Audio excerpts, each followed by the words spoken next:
11 മണി 11 to 5 മണി ഒരു 6 മണിക്കൂർ കണ്ടില്ലേ കണ്ണൊക്കെ നോക്കി ചോത്തിട്ട് നമ്മളെ എന്റെ മുഖത്തേക്ക് അടിക്കും ഉറങ്ങിയില്ല ഞാൻ ഉറങ്ങിയിട്ടോ നമുക്ക് പിന്നെ വേറെ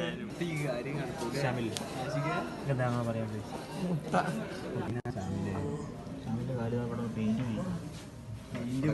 ഇവിടെ കുറച്ച് വീങ്ങിയത് എന്തോ വലിയ സീരിയസ് ആണ്. ഫേസ് കണ്ടു എല്ലാ പ്രശ്നങ്ങളും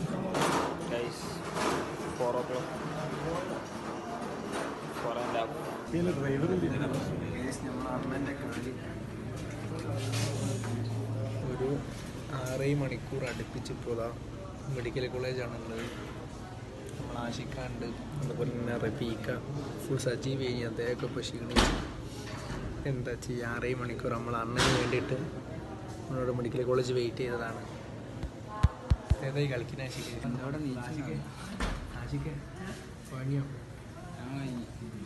വാങ്ങിയൊന്നും ഒരു പ്രശ്നമില്ല.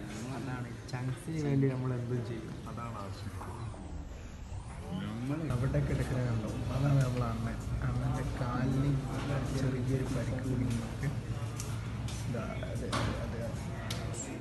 അണ്ണന് പരിക്കാണ്. കാര്യം തീർത്തതാ ഫുൾ ടൈം സുഖമായിട്ട് വന്നു.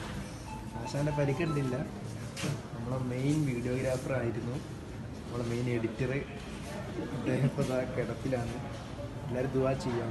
അണ്ണൻ എന്ത് ചെയ്യുക, എല്ലാവരും കാണാൻ പുരയിലേക്കൊക്കെ പോവുക. പലഹാരങ്ങൾ അതുപോലെ തന്നെ ഫ്രൂട്ട്സുകളൊക്കെ ആയിട്ട് അണ്ണനെ സന്ദർശിക്കുകയൊക്കെ തത്സമയം മെഡിക്കൽ കോളേജിൽ ഗൈസ് അക്ഷരമാലകളൊക്കെ വായിക്കാൻ കഴിയുന്നുണ്ട് ഗൈസ്.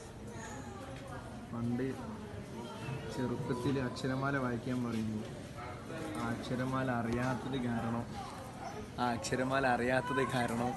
അന്ന് കണ്ടിട്ടും അത് വായിക്കാത്തൊരു അനുഭവം എനിക്കുണ്ട്. അതേപോലെ നമ്മളെ റിവ്യൂവിനുണ്ട്. റിവ്യൂ ഇനിയിപ്പോൾ എല്ലാവർക്കും ഉണ്ടാവും അനുഭവം. വായിക്കാൻ പറഞ്ഞിട്ട് റബീനും അത് വായിക്കാൻ അക്ഷരം ഏതാണെന്ന് അറിയില്ല. അതിനോണ്ട് ഓനെന്ത് ചെയ്ത് എനിക്ക് വായിക്കാൻ കിട്ടില്ല, കണ്ണിന് പ്രശ്നമുണ്ടെന്ന് പറഞ്ഞ്. അങ്ങനത്തെ അനുഭവങ്ങൾ പലർക്കും ഉണ്ട്. അതിനുള്ളിൽ ഞങ്ങൾ വരുമ്പോൾ പുറത്ത് ഫുൾ ഇരുണ്ട്. രാത്രി 11 മണി. ഇപ്പോൾ ഇതാ മോർണിംഗ് ഫുൾ വിളിച്ചു.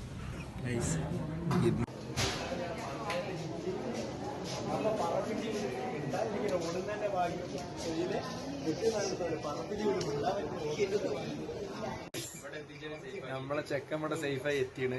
അപ്പൊ അണ്ണന്റെ ഫസ്റ്റ് ഡെലിവറി കഴിഞ്ഞ് കാലിത. അപ്പൊ എല്ലാരും കാണാൻ വരിക കേട്ടോ. കാണാൻ വരുന്നവരൊക്കെ എന്തെങ്കിലുമൊക്കെ വാങ്ങി വരിക.